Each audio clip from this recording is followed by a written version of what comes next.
আচ্ছা, এটা ব্যাপারটা হচ্ছে যেহেতু যখন আমরা এই মেট্রো রেল যখন সার্ভিসটা চালু করেছিলাম, তখন এখানে সোনির ফেলিকা চিপ একটা ছিল যেটা হচ্ছে ক্লোজড লুপ সিস্টেম ছিল, যার ফলে এটা আমরা ঠিক ওপেন করতে পারি না।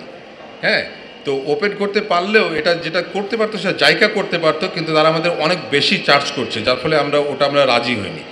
তো এইটাকে আমরা ওপেন করে দিব যখন আমরা এনএফসি আপনার অ্যাপ একটা তৈরি করব, তখন এটা সম্ভব হবে। তো ইস কামিং, এটা আসবে, সামনে আসবে। এই অ্যাপটা নেক্সট মান্থে আমরা চালু করে দিতে পারবো। না, এই 1 মাসের ভিতরে আপনি তারপরে টেলিফোন থেকে করতে পারবেন, কিন্তু ওই ওয়েবসাইটে যেয়ে করতে হবে।